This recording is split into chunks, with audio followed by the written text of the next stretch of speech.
রাজ্যের বিভিন্ন শিক্ষা প্রতিষ্ঠানগুলি শিক্ষক স্বল্পতায় অকেজো হয়ে পড়েছে। শিক্ষকের চাহিদা থাকা সত্ত্বেও নেই কোনো নিয়োগ। সরকারের এই গাহেলামিতে তিতি বিরক্ত বিদ্যালয় থেকে শুরু করে খোদ চাকরি প্রার্থীরাও। তার উপর আবার টেট দিয়ে উত্তীর্ণ হওয়া চাকরি প্রার্থীদেরও নিয়োগ করা হচ্ছে না। এমনটাই অভিযোগ নিয়ে বুধবার মুখ্যমন্ত্রীর বাসভবনের সামনে বিক্ষোভ দেখালেন 2022 সালের টেট উত্তীর্ণ 361 জন টেট কোয়ালিফাইডরা। নিয়োগ সংক্রান্ত বিষয় নিয়ে মাননীয় শিক্ষামন্ত্রী তথা রাজ্যের মুখ্যমন্ত্রী কি ভাবছেন তা জানতেই বারংবার মুখ্যমন্ত্রীর সাথে দেখা করার জন্য কাকুতি মিনতি করে চলেছেন প্রার্থীরা, কিন্তু তাদেরও কাজের কাজ কিছুই হচ্ছে না।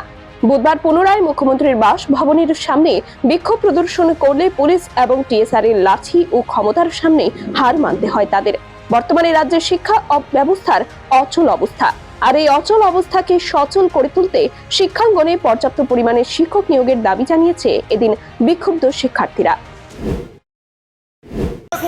শিক্ষামন্ত্রী আমাদের নীরব হয়ে রয়েছেন, এখন উনি কি ভাবছেন আমরা জানতে পারছি না। তো স্যারের কাছে অনুরোধ আমাদের শিক্ষামন্ত্রী স্যারের কাছে যে আমরা যেন একটু আপনার সাথে দেখা করে এই ব্যাপারে, এই যে নিয়োগের ব্যাপারে উনি কি ভাবছেন সেটা জানার যেন আমরা জানতে পারি, সেটাই ওনার কাছে অনুরোধ একান্ত হবে। আজকেও এসে আমরা অসফলই হলাম, যেহেতু ওনার সঙ্গে দেখা করতে পারি, তো আমরা পরোক্ষভাবে অসফলই হলাম।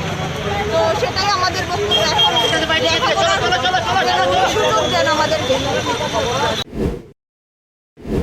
ব্যুরো রিপোর্ট, খবরের প্রতিবাদ।